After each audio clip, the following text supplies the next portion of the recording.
now move on to our next panel, Mumbai Media and Movies, Catalyzing Growth in India's Creative Ecosystem. Please welcome me in joining Artistic Director, MAMI Mumbai Festival, Deepti DCunha, Film Curator, Script Lab Mentor, Critic and Journalist, Meenakshi Shedde, Partner and Co-Founder, Tulsea, Datta, Group CEO, CS Direkt and Member of FICCI Tourism and Culture Committee, Sanjeev Pasricha, Founder Director, Wizcraft International Entertainment Private Limited, Sabbas Joseph will be joining us shortly. And of course, to bring on our moderator for this session, Managing Director, Teamwork Arts and Co-Chair, FICCI Tourism and Culture Committee, Dr. Sanjoy Roy. Thank you all for continuing to be part of this. I think the film fraternity or the film industry in many ways really has shown us a runway for this sector. As many of you know, and I referred to this earlier today, the film industry as we've seen it today has evolved and changed quite dramatically. It used to be seen as the unorganized sector. Yes, they used to have unions within the sector, but by and large, they had no access to finance. They had no access to a runway in terms of how do you modernize, how do you innovate, how do you create an opportunity that most industries need. And most importantly, it didn't have a framework within which they could function. The minute that happened, and FICCI was one of the key organizations instrumental in working towards creating this framework for the film industry, the minute it happened, it took about 5 or 7 years for it to be mainstreamed. Today, the film industry in India, of course, it continues to be the industry in the world that makes the maximum number of films. But more importantly, even in dollar terms today, films produced in India and distributed in India have started making huge returns. Not every film gets the kind of recognition that it should or could. Many films, even after they're made, stay in the box, stay in the can, or in this case, just stay on some digital hard drive and are not being released because of the market forces. But it certainly is one way to be able to look at how the rest of the industry can move forward. So I'm delighted that we have a very interesting platform of people who are both representative of it, who look at technology, who have created platforms and created award shows. So I'm going to start with Meenakshi to begin with. You know, one of the challenges that we are seeing more and more is when you look at platforms, how do you curate content given its complexity today? How do you understand who wants to watch what? The minute a film today is dropped or is available, you don't necessarily have to go to the theater, and you can watch it online, you can watch it on your phone or whatever. So when you create your platform, what do you need to do? And you've been traveling across the world in many ways, representing both India, but also looking at films from a critical viewpoint.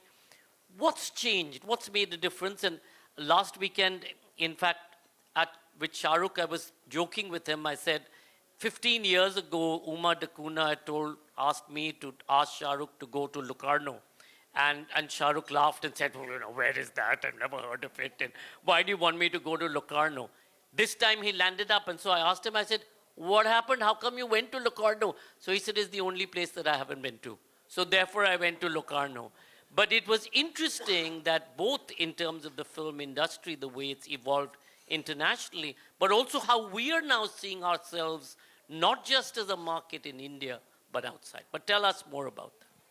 I'll just thank you, first of all, for the opportunity to be here. Avid, FICCI, Sanjoy, everyone. I'll reply to that with a counter anecdote. I work with the Berlin and Toronto festivals, and I freelance for a number of others. And if Shahrukh has a new film and it's not at Berlin, I will be ripped into pieces, okay? There's a huge worldwide audience for him there. And it's particularly interesting because it's not a traditional territory in the sense like the UK or New York or Philadelphia. There are already large, or Toronto, there are large South Asian populations, Indian populations who will all just fly off to see a new Shah Rukh film. But Berlin isn't among them. The majority are actually Europeans. But a Shah Rukh film, people will fly in from many continents, from Spain, everywhere else in Europe. And I've seen women, like a woman was like weeping in a black burqa. She was on the steps, weeping and beating her chest as if there was a death in the family. And I said, you know, like she was speaking Arabic or something I couldn't make out. And she basically couldn't get a ticket to a Shah Rukh Khan film. And she was screaming, you know, like full on wail. And then at once I had an opportunity to interview Shah Rukh and asked, why are his movies so popular in a place like Berlin when there's so few Indians? And he gave this most eloquent answer. He said, in the West, you have a button for everything. He said, you have a button, you can make orange juice. You press a button, you have an elevator going up and down. He said, I think I'm their button to cry. Oh, this was so articulate. So he felt that, of course, there's joy and sorrow in a lot of European films as well, or Hollywood. But people feel inhibited. So they're like kind of weeping to their hankies or one quiet tear. But Shah Rukh film, everyone's like khulle-aam, like laughing and crying, and they feel free to be expressive about the emotions. So I think that goes for a lot of mainstream Bollywood films. I haven't ever curated for streaming sites, so I'm really not an expert at all. But I think we are doing reasonably well at festivals. We are doing really well, and I feel... Why? I feel festivals are really a desperate oxygen mask for independent cinema. And I think it's really important to remember, while the big films with the big stars, the big Bollywood ones, the big Tamil, Kannada, all of these have mainstream cinemas.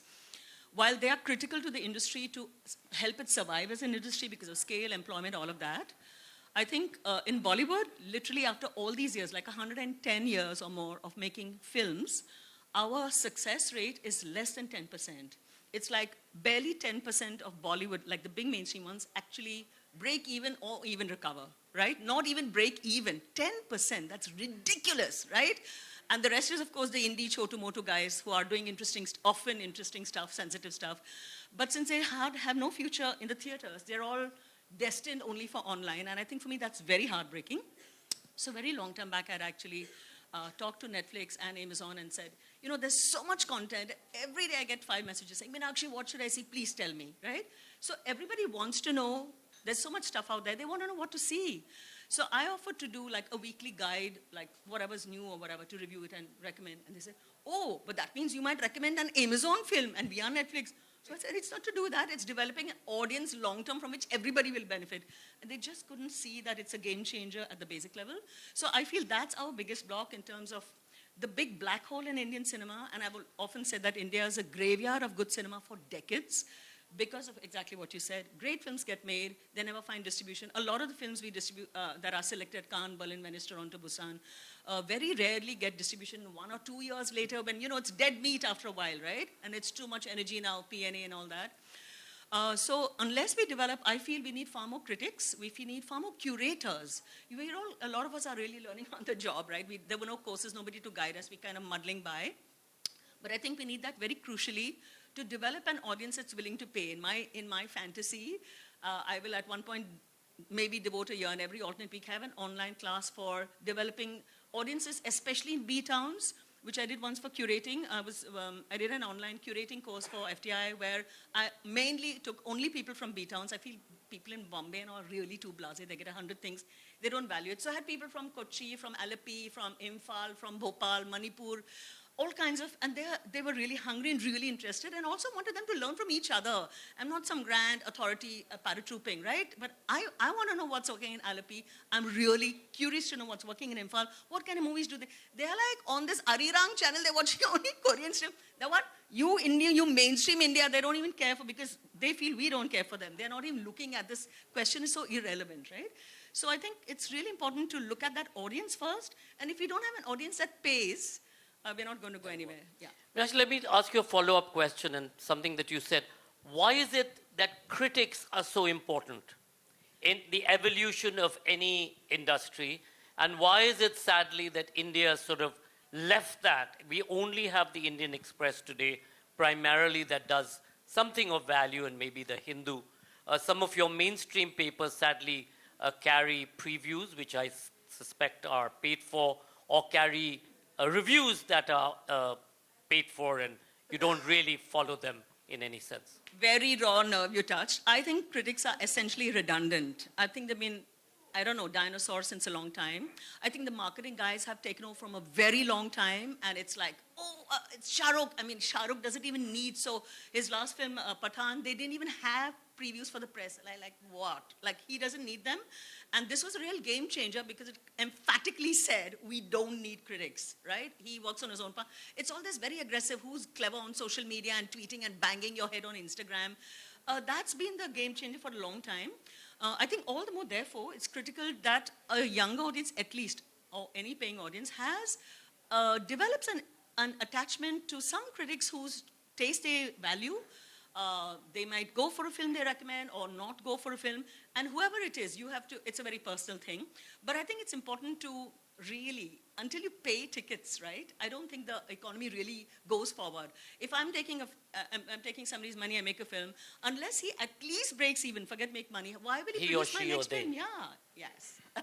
So I think that last mile is so critical to the whole economy going. If you have the big Bollywood guys making 10% break even / profit, what are the tiny guys going to do? What are the indie films that maybe many in this room like to see or pay money for?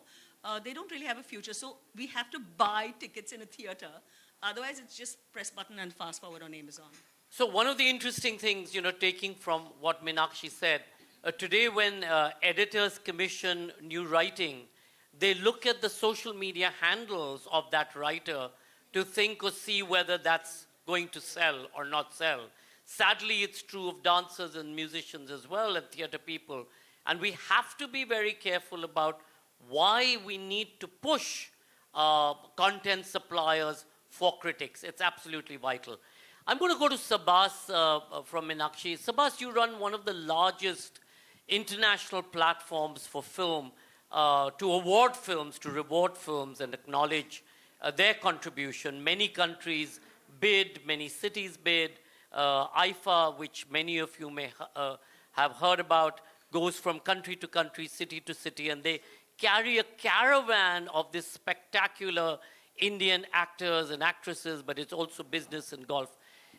The question again is, how do you see that this has contributed to the awareness of cinema from India? And now I'm not saying necessarily Bollywood anymore, though much of the work that you all have been doing is also principally, or at least what you see online is Bollywood. How has it contributed to the awareness of Indian cinema, and why is it so important? Good evening, everybody. First, Sanjoy and Asad, thank you for organizing this. I think it's a great initiative in terms of focusing on culture in this conversational manner. Thank you. We started IFAs in the year 2000. It was a time when Indian cinema was doing extremely well in the theaters. 1% to maybe maximum 3% of its earnings came from international markets. So Indian cinema was very happy in India itself. A rare film was released somewhere else or distributed somewhere else. And we said to ourselves, if Indians are doing well across the world, and around that time, 3 to 5 Indians emerged in the top 10, top 20 rich list in the UK, maybe 2 arrived in the US, etc. We said, if Indians are doing well, whenever a country does well, or people of a country do well, everyone wants to know their culture. Everyone wants to understand this, that, and the other about why, what, etc. It was a time when Mr. Bachchan became the BBC star of the millennium, the year 2000. It was a time when biryani, chicken tikka was still, had just... Chicken tikka masala. Now, those who go for the masala, but the chicken tikka is the start of it all. And we're rocking the UK.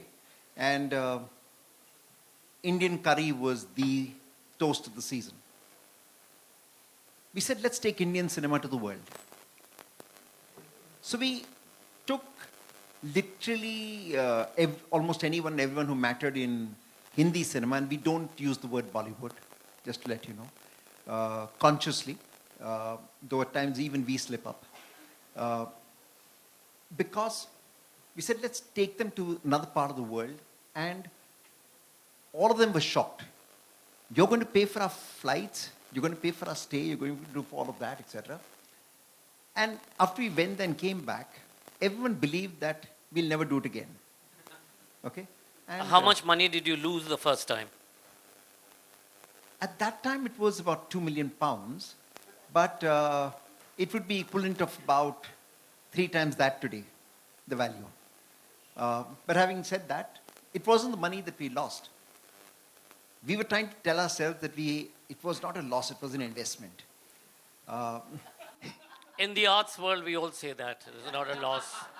Whenever the CA shows me the thing, I say, no, investment, no loss. Yeah. So I remember in that time, about a couple of months after the event, it was June 24th, and about a couple of months after the event, sorry, it's a little bit of a story. Karan Johar's father, Yash Johar, we called him Tom Uncle. Tom Uncle met us outside Mr. Bachchan's house. He heard about it. He said, I want to meet you all. We said, yeah, we're with Mr. Bachchan. We'll see you. As soon as we finish, we'll come home. He said, no, I'm coming to wherever you are. So he was waiting outside the house. And outside the house, near his car, he sermonized and lectured to us how stupid we were, how coming from middle-class families, we took this risk and did the stupidity of wasting this kind of money. And he said, if you had told me I would have done this for you or have done that for you, and do you think you're from rich families? This is the kind of money you waste and behave. Who in Bollywood ever cares about you? Nobody does. They don't care about me also. Okay? And he told us all about it. And literally like errant children, we held our ears and whatever else, and said we would try and we'd consult him and do everything. He was on our board, you know, the FI advisory board, along with Mr. Bachchan and Mr. Sippy and David Dhawan and Jayaji, etc., etc. So that incident over. Within 1 year later, we were hosting IFA again, this time in Sun City. And this time in Sun City, magically we were breaking even. Okay? And South African government had invited us to host IFA there now. So the journey literally transferred and what happened. But having said that, that was where Lagan was showcased. With Amir coming to the last ever award ceremony that he ever visited. But he'll come again, I'm certain. But, and he'll come to the IFAs itself. But he came and he showcased Lagan. None of us knew what Lagan would be, how big it would be, etc., etc. On the eve of showcasing Lagan, Sony Pictures signed with Stir Kineko to distribute Hindi films, and the producers under the aegis of IFA signed a treaty with Stir Kineko to release films from India in South Africa. Suddenly, Lagan, the film, had only one set of reels, which we had taken with us. It was being rotated across 5 theaters for 5 days, till additional reels came in. Okay, they had to come in from India, etc., etc. And that also wasn't available. With that, opened Hindi film distribution in South Africa. And today, a film is released in India, it's released in South Africa and Africa at the same time. We had the same experience in Malaysia. In Amsterdam, a few years later, you had, in 2004, we went back to South Africa, and another theater chain, New Metro, signed. And now we got another set of distributors signed. Now New Metro and Stir Kineko were fighting for the rights of Hindi films. So the prices began to go up, value began to grow, everything else happened. In Amsterdam, Amsterdam was a place where about 1,000 Indians lived, most of them largely Surinamis. And we showcased a film called Parinita as a premiere. Unknown Vidya Balan, her first film. Saif Ali Khan, other than a few people, other than him, nobody else knew him at that point. Sanjay Dutt was just coming back out of all his troubles, etc. The director was ad filmmaker Pradeep Sarkar. Everyone largely unknown, or not so big. It wasn't Shah Rukh Khan. It wasn't Salman. It wasn't any of those. We showcased this premiere at the Pati Tushinsky. The police there said, we're not giving you any security, etc. We'll give you some few cops. Because this is how we do our premieres. The actors come on cycles. Okay? The media come on and they park themselves here. And they walk in, they'll do their photographs, they'll see the film, they'll go away. You don't need a theatre. No Indians live here anyway. So we had to explain to them, no, there'll be that kind of craze. He said, listen. So we used our influence because we're being hosted by the city of Amsterdam. The mayor's office called up and said, listen, give them what they want. So the police commissioner didn't like the mayor, so he said, I'll give it to you for the first one against my wishes. If you don't require it, I will remove it from everywhere else, all the other events. We said, okay. I mean, you don't have a choice. You're in Amsterdam. Believe it or not, the premiere was at 6 o'clock in the evening. At 2 o'clock in the afternoon, the crowds began to gather. First, it was Surinamis. The Indians were busy.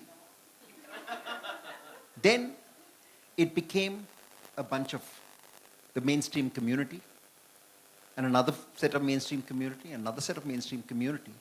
The barricades had to be extended across the street.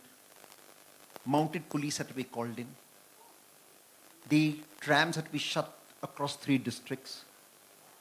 And that was the power of Indian cinema. The truth is this, and we've seen this across the world, this kind of a phenomena happen. What you have to understand is cinema is really a platform to communicate with each other. It's a common language. You go into a theater, when the lights go out, who's sitting down next to you? Black, white, caste, community, religion, who they are, how good looking they are or not, doesn't matter. All of us become one. We clap together, we smile together, we celebrate together, we laugh together because there are those common emotions and bonds that happen. We picked up this spirit and we captured it in the IFA ethos about building bridges and one people, one world. We weren't born with that. We never went out there to create a one people, one world. I will not say that. But through what we were doing, we discovered, through the power of cinema and through the power of what we were doing, that common culture, that one people, one world was emerging.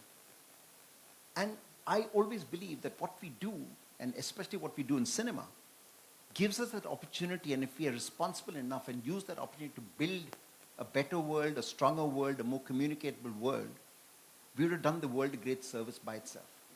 Sabbas, you all were really the first movers in this space. When I go back to numbers, at that time, we were 1 to 3%. Today, almost 25 to 30% of Hindi film business revenue comes from international markets. Markets, yeah. And it comes largely from markets that we opened up or where IFA itself has been. So Sabbas, like I was saying, you were really the first movers in this space, and now, of course, TOEFL and TOEFA and so on and so forth is moving forward. You've done this for the film industry, and we've seen... They tried and gave up. They started again this year, by the way. They had big photographs all over, no? Anyway, you've done this for the film industry. You've been president of IMA in the entertainment space. Why is it that, or what are the challenges that's stopping us in the entertainment and cultural space to be able to do the same thing, in taking a leap from the film industry, the fact that they've been able to reinvent themselves as a film industry? What are our challenges? And when can we become an industry and have access to the same kind of facilities that the film fraternity today has? I think one of the advantages of film, television, music is that whatever they do, it gets captured into a product which can be played, replayed, distributed, etc., etc., etc. The problem with the live business, the live cultural business especially, every time you require to create it, you're creating it from scratch.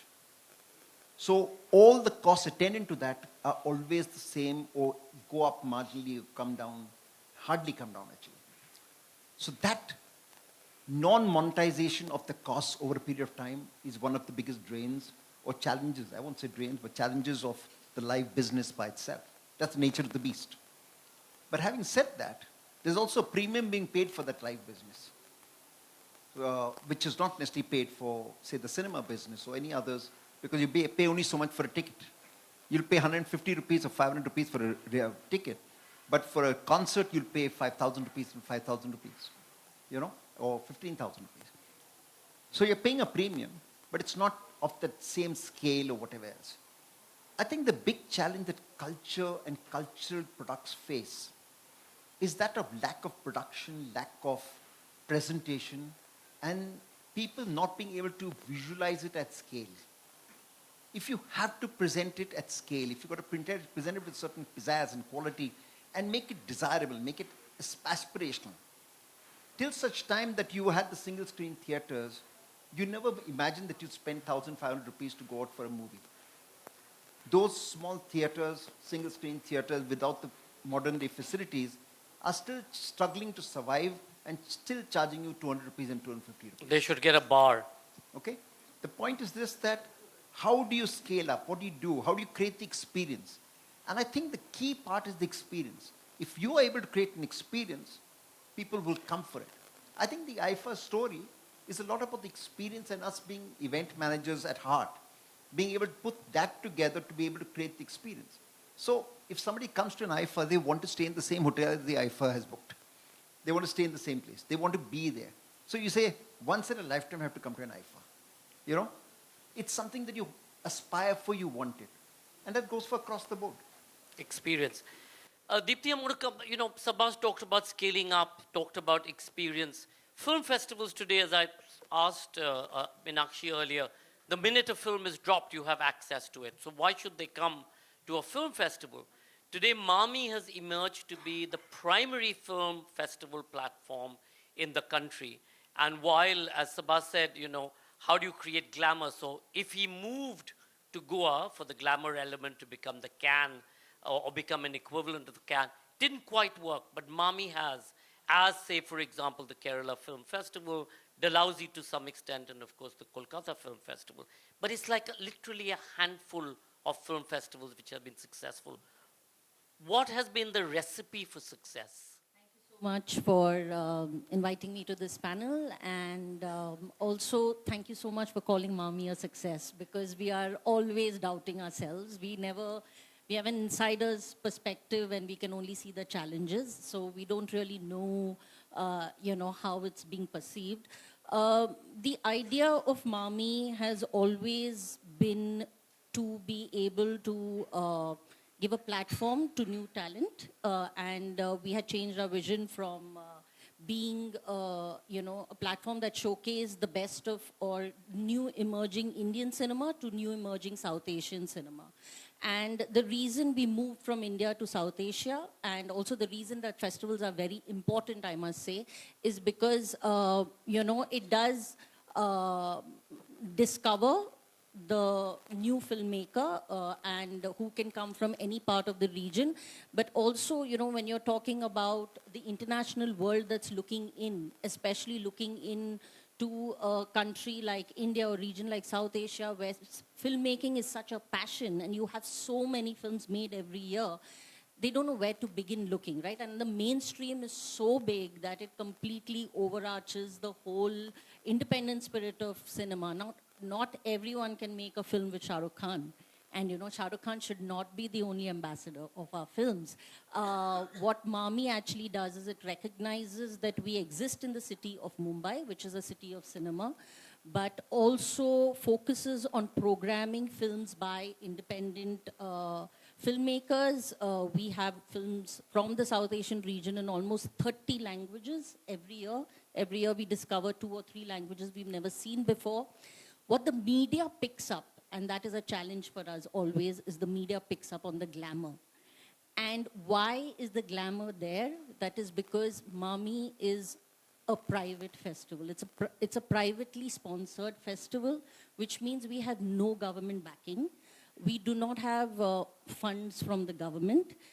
Hence, and every sponsor who comes in wants faces, they want glamour, because they do not understand, many of them do not see that what is it that we're putting money in. If we try to say that, oh, you're actually investing in showing great films to audiences, that sounds a bit ridiculous, because the argument is that Isn't there the OTT platforms already that you can just switch on and watch great films? What MAMI is committed to doing actually for its audiences and for India and for South Asia is creating a sensitivity towards, excellence in the medium of cinema. Cinema is a very new medium. It's evolving every year. In fact, it's a medium that dates very fast. Like a film that's 2 years old looks 2 years old. A film that's 3 years old or 10 years old looks that old, And there are so many new practitioners of the medium. But it's a very, very expensive proposition to hold a film festival, which is free of cost. Now, why do we have to make our film festivals free of cost? Because the moment we have to start charging tickets for our festival, we have to get the film censored. And it's going to be impossible to, showcase the 300 films or the 200 films we showcase if each of them have to go through the censor board.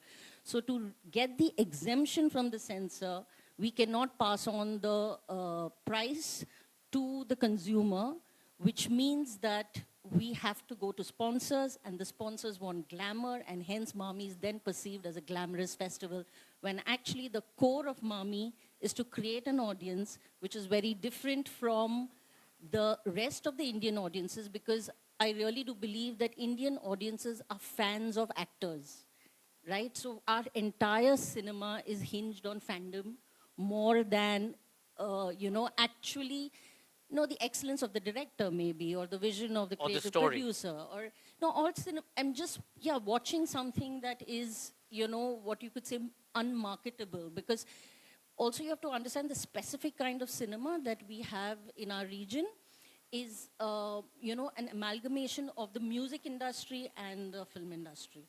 So really music is a very large, we enjoy films because we enjoy music. The memory of a film is the song that Lata Mangeshkar sang. You might forget the movie in which she sang or Kishore Kumar sang, but you will always remember that song, and you have, it comes down, I really feel that for the viability of the mainstream industry, actors are doing a great job because distribution is very tough to crack. And literally the fans of actors are able to, hence you sign an actor only because you know that you'll get that audience.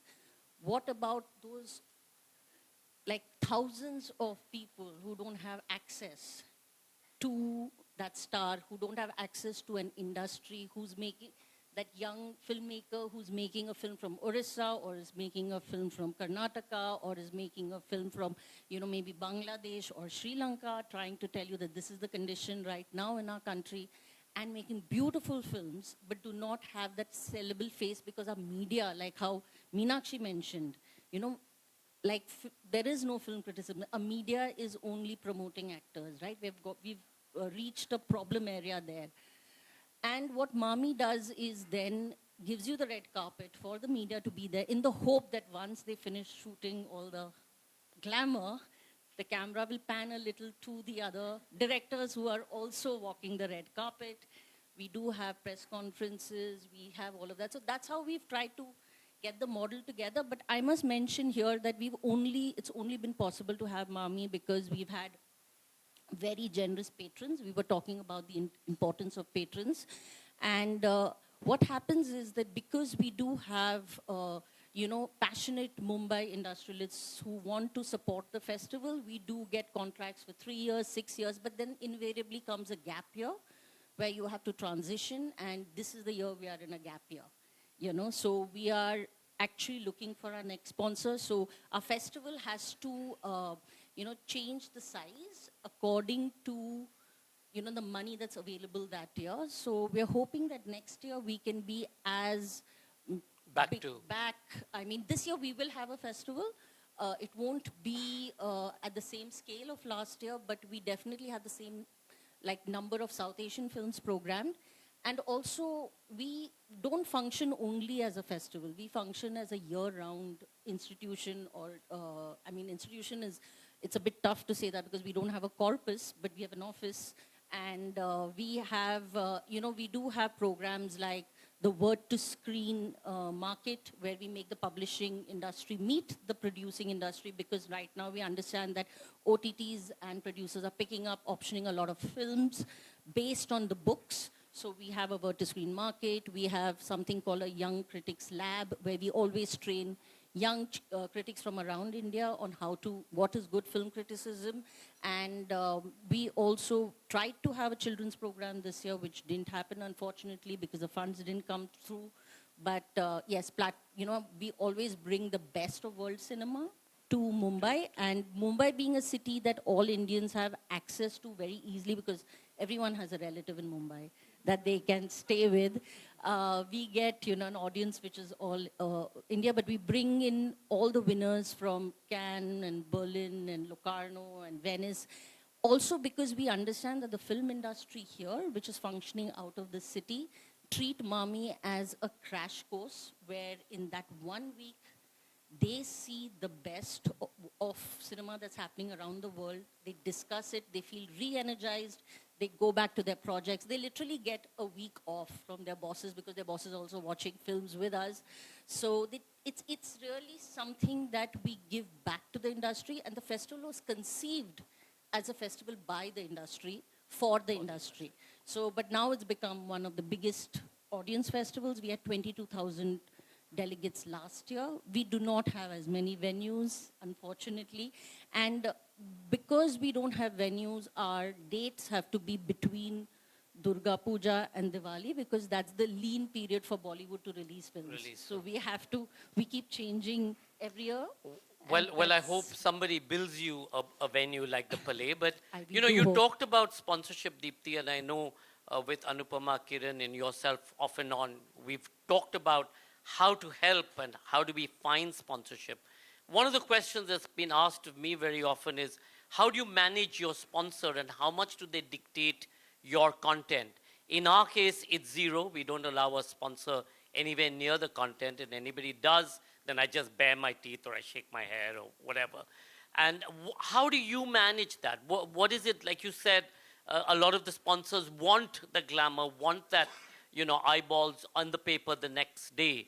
But that's not essentially true, because 80% of what you program is actually work in Marathi or Bengali or Malayalam or Indonesian or Bhasha Indonesia or whatever, which is of excellent quality, and it's not necessarily sponsorship driven. Yeah. So the programming team never speaks to the sponsor, and the sponsor never speaks to the programming team, which also means that as artistic director, I don't really talk to the sponsors. Luckily for us, never has a sponsor, tried to dictate anything. Including Reliance. They've never. I don't think they, I don't think that was even, we are not. Hello, NMACC. No, I don't think, when we talk to a sponsor, it's very clear that programming is off bounds, but they're always talking to our marketing teams. So we do have, not only we, all the festivals around the world, whether it's a Cannes, whether it's a Venice, the European festival, there is a section that any cinephile knows, which is called the gala screenings. The gala screenings, and the sponsors don't get into it, but the gala screenings bring in maybe some known faces for the media. What the sponsor is interested in is only their logo. As long as the logo appears on some backdrop, it appears on our catalog, and also if we are able to bring in the people, we cannot have empty theaters, and that is something that we've never had a problem with, right? They want to be able to see that you've been able to fill in the theaters, the money was put to good use, and the fact that whenever we had a Q&A or anything, there is a logo at the background. That's all. And I don't think that we even allow ourselves... Well, I think you're lucky, because none of us ever see this logo today being the only deliverable. Everybody wants much more. I think Sabbas has a point. But, the reason why I wanted everybody here to understand about sponsorship, and I brought up Reliance, is again and again today we look at, so what's the color of money and whose money is it? And therefore, what does it represent? Perhaps some of you may know or may not know Bailey Gifford, which is a very big finance company in the UK. There was a whole campaign against them because they'd invested 2% into Bailey Gifford had invested 2% of their funding into a company that was somehow involved in Israel. And there was a boycott Israel and therefore boycott Bailey Gifford. Bailey Gifford pulled its funding as a policy across all the festivals that they were supporting, which was basically 12 literature festivals. They were the primary sponsors for literature in the UK. Of those festivals that they pulled, 5 had to shut down. Hay Festival and Edinburgh are sitting with huge losses in their books. And the whole question has come up again, so what's the color of money? And therefore, what's the color of sponsorship? And therefore, who from the arts can take what money, and why is it only our responsibility to take money from A or B or C person? Remember, at the end of the day, if you look at the trail mail of money, there is no good money. If you accept money from government or you accept any service from a government, believe you me, you're accepting money pretty much from the devil, because the government does everything that we protest against. So, it is an issue, and we need to understand that. So anybody says, oh, whatever, I'm like, okay, turn off your water, turn off your electricity. When you turn off everything, do not use government services, come and speak to me about sponsorship and its money. Datta, Deepti talked about talent, and she talked about the fact that today we exist in this stardom in India, and some of the other folks in the food chain get zip value. Today, if there's a first-time director, he or she, or they know that they'll probably get, if at all, a couple of lakhs, and that's it, or if at all, a couple of thousand. You've been able to create a business opportunity between LA and India in representing writers, directors, I don't think actors, but you can, a few actors, etc. And you've represented them in spaces that otherwise wouldn't have found representation. And you've put together Sacred Games, Patal Lok, and we know, for example, in Patal Lok, for the writer, you got them a pretty good, handsome deal. Tell us, how do you see this runway? How do you see the representation business in India moving forward, especially when it's not an actor who, obviously claims his or her or their price? What about the rest of it? And where do you see this as part of the professionalizing of the sector? Yeah, well, thank you for having me. This is great. And actually, it's interesting. In one of the first films we were involved with, a film called Suleimani Kida, I remember Deepti, I think it's the ecosystem, right? So I think Deepti was so involved in giving our director feedback to make sure it was the kind of film that could reach an audience, even if that ensured that he made certain cuts that he might not want to make, right? So I think it's a nuanced question. I think these things go in phases. We just experienced such an amazing period where just about everything was getting greenlit, right? In fact, some would say that writers got spoiled over the past 4 or 5 years. Anyone could be a writer and get a show made until a few years ago, or until a couple of years ago. We started Tulsea because we observed that, when you look at the benchmark of Bollywood stars, stars in the Indian film industry versus Hollywood, stars here are paid about 60 to 80% of budget. In Hollywood, they're paid about 20% of budget. And so we saw a massive undervaluation of writers and directors. And I think that because that talent was so undervalued, they were really crying for help, because they would get deals where it would be as simple as, we're just going to give you credit but not pay you much. Or the moment we pay you one tranche, we own all of your intellectual property, even if we don't pay you the subsequent tranches, which could amount for 60, 70, 80% of the fee. So I think just coming in and being an advocate for them helped a lot. I think that anyone could have done that. It wasn't something that we think we were particularly visionaries about. It was a model that existed in the West, and we saw a gap in this market, and we went for it. There were a lot of agencies representing stars already. There was no one really doing it for writers and directors, so there was a real need there. I think that's been helpful for the industry, because it's shown producers that a company like ours can curate writers. And if there was a little bit of trust behind, trust about a particular type of talent and whether they would deliver or not, I think we're able to provide a little bit of, no, I wouldn't say guarantee, because these aren't employees of ours. They're all independent contractors that we represent, but we've been able to be helpful in that process. Similarly with the Screenwriters Association, which has recently changed their name, to be able to help them in their advocacy efforts around sort of how writers pay and directors pay can be shifted. I think that when the streamers came to India, it presented a great opportunity for writers.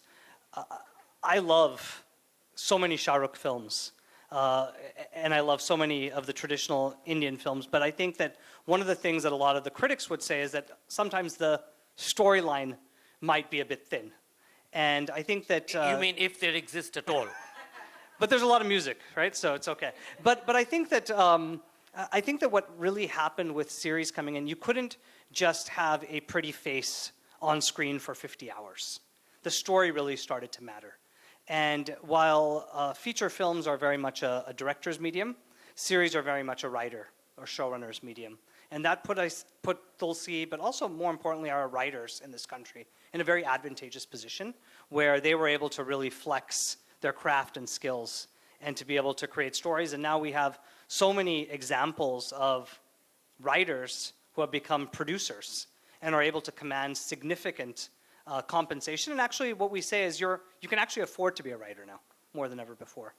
But what I think has happened over the past few years also as content's gotten commoditized.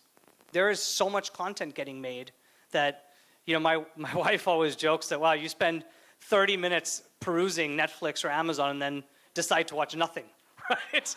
And that's really the experience. Like, wow, I just experienced a bunch of sort of thumbnails and then decided not to actually watch anything. So I think in that context, it's great because so much content can get made, but also the technology companies, the Netflixes, the Amazons, they wield so much power that it's very difficult to negotiate in the same way as before.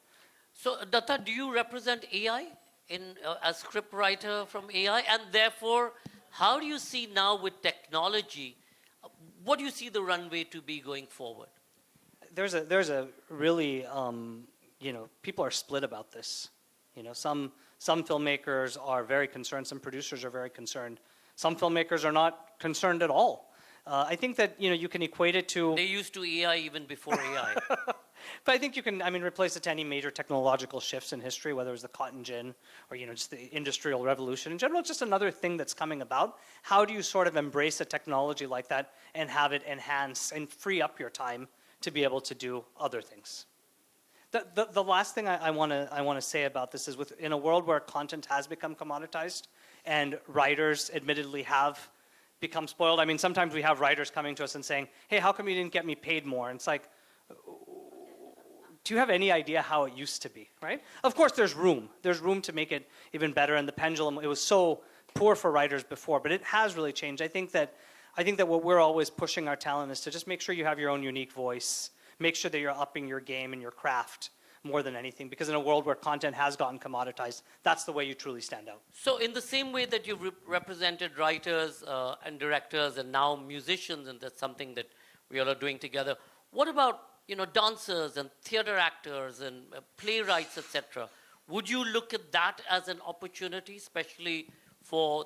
Yeah, 100%. I think that for us, it's exciting. Look, I'm sitting here as a brown guy with an American accent, right? I think the reality is that I started my career working with Shekhar Kapoor, and I was shocked that there was only one Shekhar coming out of India.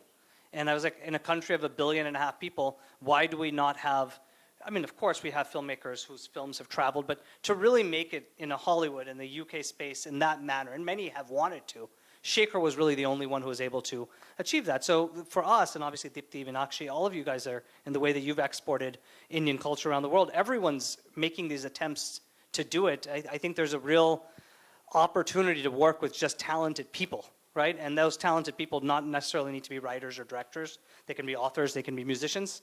They can also be executives, right? And why do people need representation?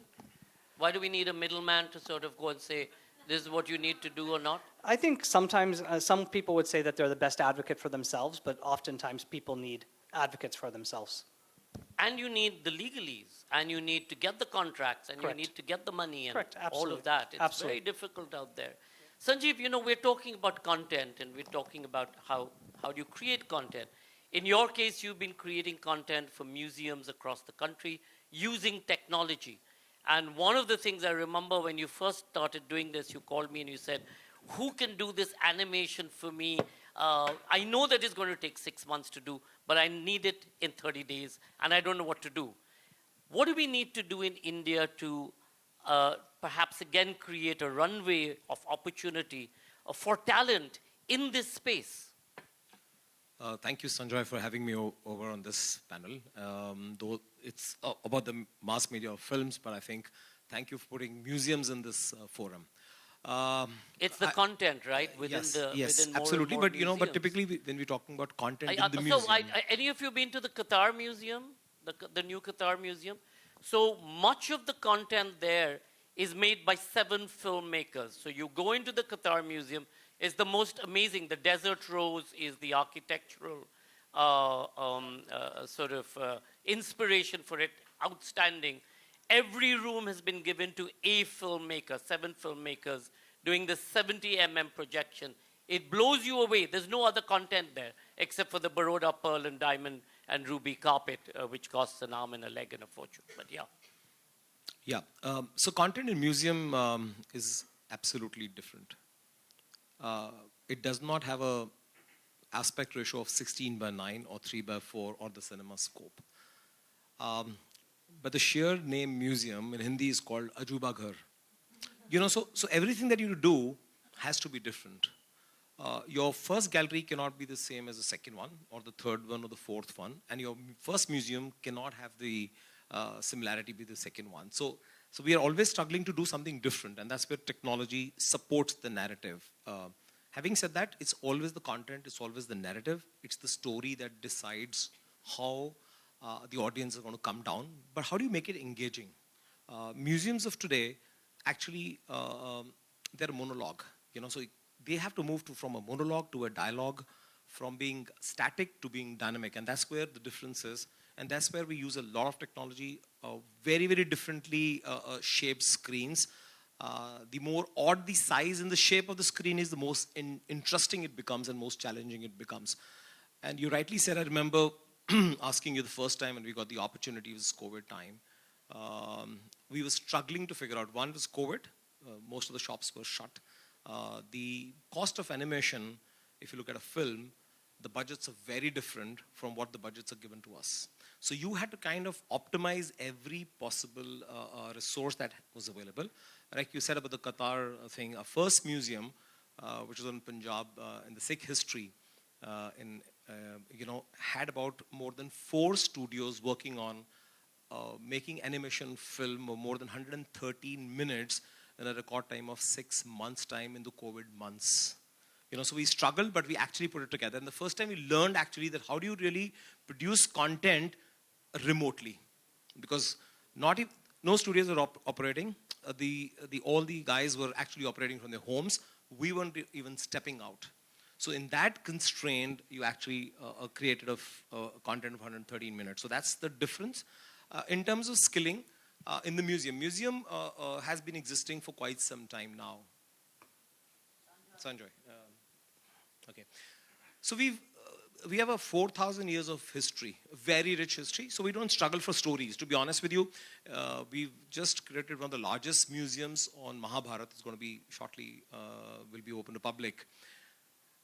In that scenario, we were struggling what we cannot add.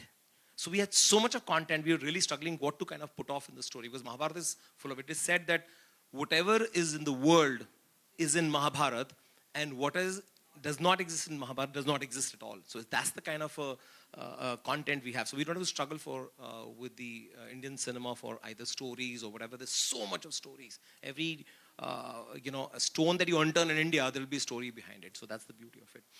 So second point you said in terms of skilling. So museum are actually in a transformative stage right now. From static, they're becoming to have a dialogue with the audience, from being absolutely static to becoming immersive. And why so? Because I don't know the audience, how many times, if you have your weekend, how frequently do you visit museum with the family? Okay, we have only one person here, 2, 3, 4, 5, right? Maybe 6. So if I carry on, I'll have more hands coming up. One is in the UK, one is not in India. So museums have a trouble. They're still struggling and they're competing with OTT, they're competing with cinema, they're competing with theater, they're competing with fine dining restaurants and shopping. So they have to really come out and become absolutely immersive, engaging, and technology is playing a part there. Having said that, now I come back to the second point, which is skilling. I think today the government is actually supporting all the new age, the museums that are coming in. It's only all tender documents. For all stakeholders today need to be skilled, starting from the government, because the kind of documents they come out with is sometimes, I hope Lily is not there, is hilarious. You know, so right from educating the government to actually museum curators, designers, to actually museum management. I don't think there's anything that a skill like that exists in the country. There's a huge scope for that. You know, the Indian government has just released and notified about 1,200 museums recently, and the current state is absolutely static. Only a few of them which are emerged in the last couple of years have some immersive technologies and, you know, engaging ideas there. So scope is huge. Skill set is very, very, I would say, below average, and lot has to be done in terms of skilling the entire ecosystem. And you see that there's a possibility of film coming together with what you need in terms of skill set? Absolutely. I was 2 days back on another panel for the visual medias, and, you know, all the animation, you know, companies were there. It was CI-sponsored event. They are actually looking at the museums as a very big opportunity. Can Meenakshi and Deepti refer people to you, or can you all work together? No, you know, so that's what I'm coming to. They're viewing it, but they must also understand the price point is sensitive at this point. So they will have to kind of work around a way where we do a hybrid mode or probably something else which kind of has to be designed for museum. But museum content is going to be there. As I said, the rich history of 4,000 years, the stories, immense amount of stories have to be told.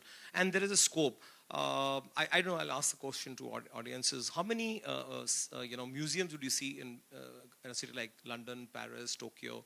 Just take a wild guess. How many museums would be there? In a city like London, for example, or Say 20. London. 20. For example, 20, or any guesses? Yeah, 50. 4. Okay, great. So cities like this average about 275 to 300 museums in a city. Yeah, that's right. She's right, absolutely. We have only 1,200 museums notified, and don't ask me about the scale. You know, the scale is somewhere very, very small in India, but 1,200 is what they have recognized and notified as the number of museums in India. So you can understand, with 1.4 billion number of people, with such an expanse of population and space, the amount of, the potential that exists with the museum is immense. Yeah. So Asad is shouting at me to take questions, so put up your hand. But before I go there, Meenakshi, he talked about every museum or every content has to be unique. And so in films, especially today, where, you know, it's been democratized, so you can make a film on your phone, etc. What is it that you need? What is it that you look for when you're programming something?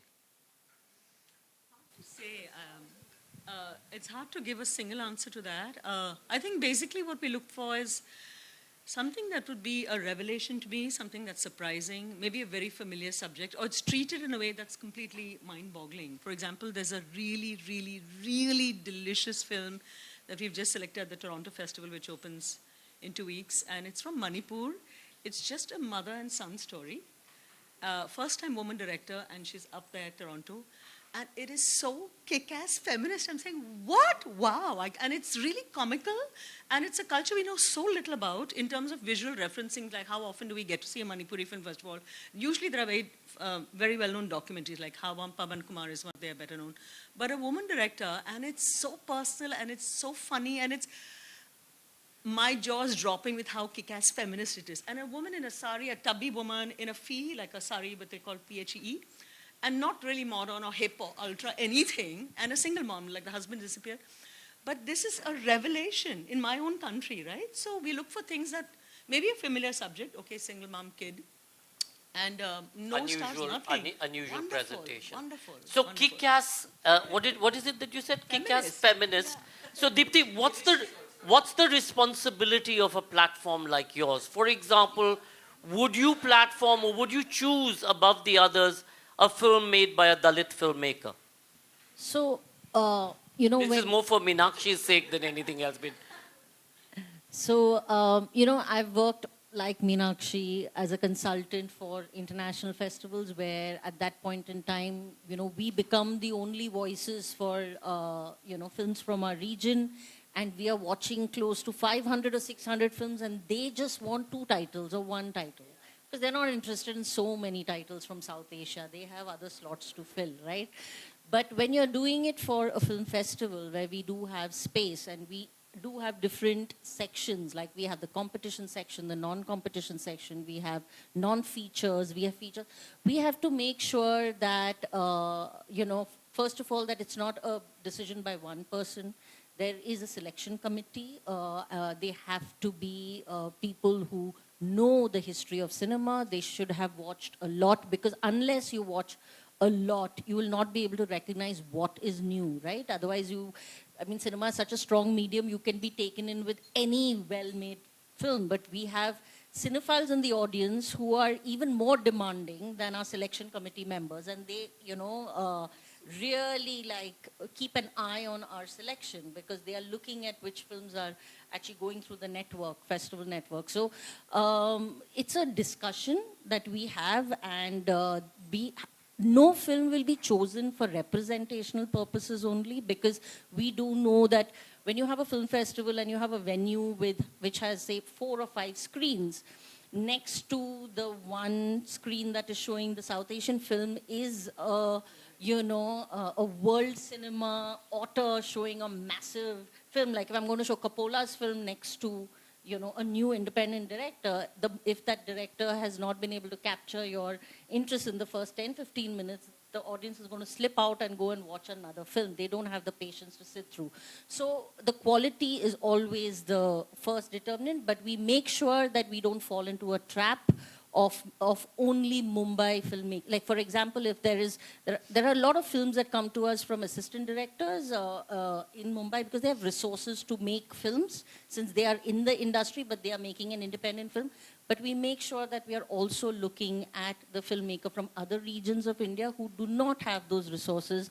Are they telling you something that's really interesting? Telling you a story which is unusual. Yeah. Datta, falling into a trap, everybody spiels you to get them to represent you. What's the difference? What is it that you sniff out that you think is something that you will make money off and get them a really good deal? It's not always about the money, because it's an investment, right? So, it's really important to make sure that they obviously have a certain level of talent, and also they have a willingness to respond to feedback and accept feedback. I think that's very important. And then I think there are a lot of talent in the country, but they're not necessarily the nicest people. So we also have that check to make sure that there's a certain sort of way of working that's aligned with our way of working.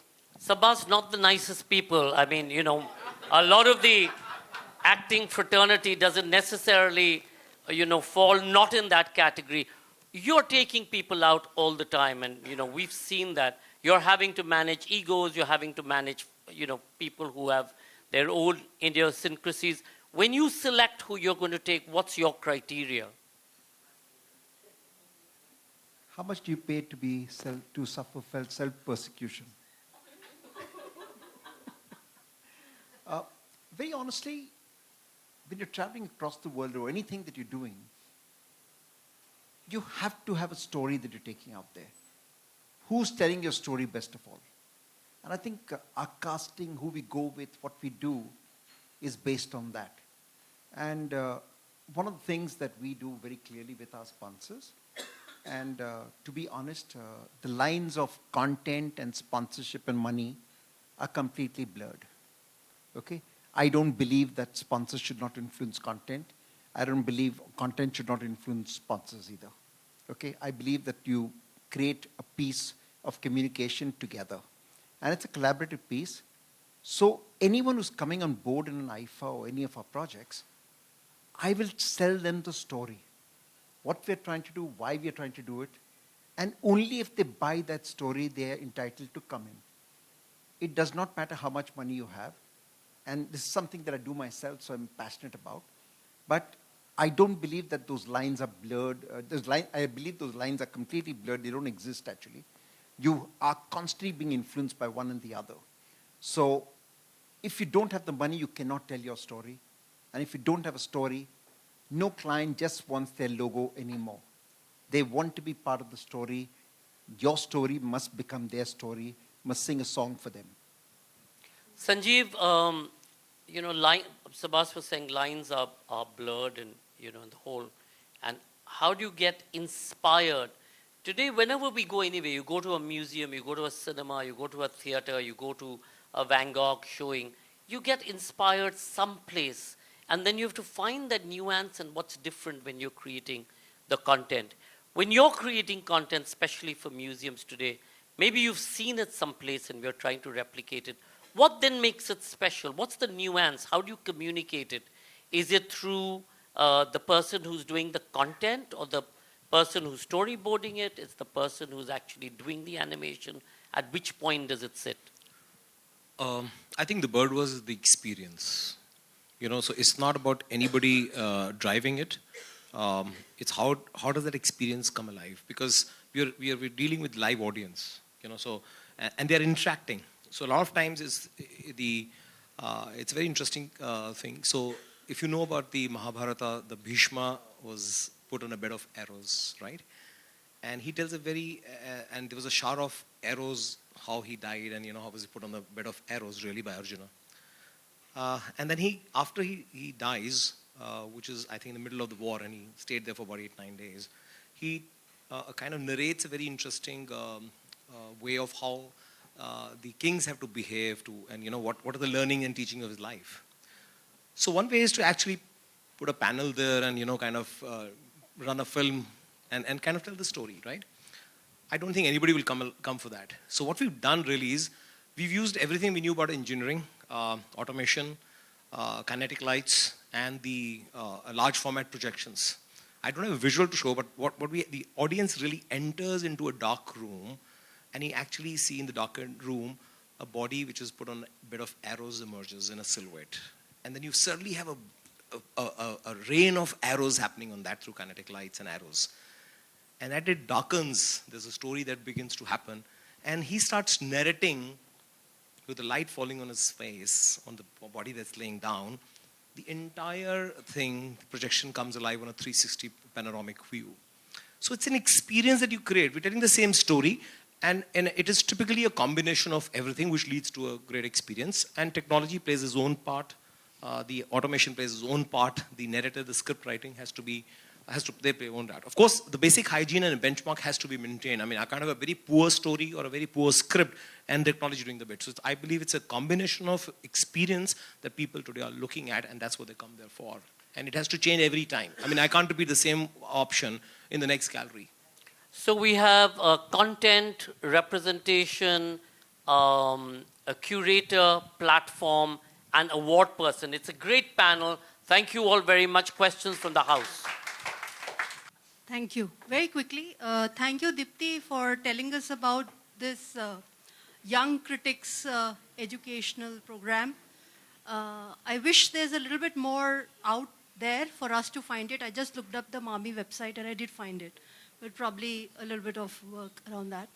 And secondly, a comment actually, not really a question to Sanjeev. I was actually a little perturbed with this whole idea of the museum being such an exhilarating sensorial experience, We always thought of, I know this whole issue about immersive museums and all of that, but aren't we blurring the lines between what is usually seen as entertainment and, museum which is seen more as a space, a non-profit space, if we go by the e-commerce definition for informing people. And maybe enjoyment is just a side thing. Thank you. Yeah. So I'm so glad. What's your name? I'm Dr. Namrata Ganeri. So Namrata, I think बहुत अच्छा सवाल पूछा, and I'm very happy that you asked this question. I'm a firm believer that the technology is only supporting the narrative. So we have to have technology that's supporting the story. It never overpowers the story and what we want to tell. The other aspect is, I think what we're trying to make a difference, the mandate is that you go and visit a museum, it's only, you're seeing and moving forward. And the inspiration actually came in of adding a lot of technology and interactiveness when I first visited Taj Mahal without a guide. And then next time, I visited with my family with a guide. And believe me, my experience was 10 times better when he told me the nuances. वो आयतों का जो the size of the ayat and the character differentiates as you move about the 70-meter big darwaza there. So how do you tell a story? So the technology could be as simple as an audio guide. So it doesn't interfere, and it should not interfere at all with the story. And as I just said, that we have 4,000 years of storytelling. So there is no need to be worried. There is no need to be dizzy. Yes, you have to be very careful that the technology and this, if you may, in your terminology, the tamasha should not take over. It should always be the background supporting the narrative. So that's what we look at. And I just wanted one small, maybe correction. When you said non-commercial, every museum today has to be commercial. They have no choice. You have to find the money. Well, that's also a huge question in terms of how do you term non-profit today. Yes, there's the CSR in India. Internationally, it's primarily foundations and endowments. And if you look at the Sackler galleries, which were then removed, as you know, Sackler wanted to give all its money to endowments, universities, as well as museums, till everybody realized, no, till it was exposed that the Sackler money was OxyContin money. Everybody knew that when they were taking Sackler money. It's not that they didn't. One of the questions that I asked at our International Forum Board meeting to a Harvard endowment as well as the Met in New York was that you've taken off Sackler's name. It's not that you and your board didn't know that Sackler was doing this. So why don't you give them back the money? So we have to be, again, very clear. Similarly, in Canada or Australia, they keep saying they do their prayer to their ancestors when you begin. And I remember it became a big controversy because I said, I'm not doing it. And they said, no, but you have to do it. I said, well, I will not do it. I will not pay this kind of greenwashing equivalent. If you really think that these ancestors need to be acknowledged, pay rent for the land you're on, right? Otherwise, don't do this hypocrisy in any way. So we have to be very clear today how we term and why do we term something or need to term something as a non-profit or not-for-profit, etc. It's a huge issue. There has to be a value. There is a value. Let's look at the value. And then how do you provide that to a larger audience? We'll have a conversation offline. Yeah. I know, but that's changed now, which is the reason I'm sort of correcting it. My question is to Datta. So now, see, there's a huge population of India that's creative, that's writing stories every day. But that discoverability has always been a challenge. So like I was trying to tell you, the novel I first wrote called Bollywood on the Bend has gods talking a contemporary language and addressing the angst of this generation. But I've not been able to find a bona fide publisher in over 10, 15 years. So I self-published it. It's a Kindle book on Amazon. I see potential for a web series. I'm so sorry I'm directly pitching a project to you. But I've always struggled with this discoverability. So how do you normally, what is the process that you guys usually follow before you touch anything? Yeah, I think, people submit their content to us. We have a review process. We have several folks on our team that review content, and then we come back to see if it's something that we think can and should be adapted, and if we think the market is willing to take something like that on. And those things obviously go in cycles. Okay, thank you. Yeah. Thank you all very much. Sabbas, Datta, Deepti, Sanjeev, Meenakshi, thank you all.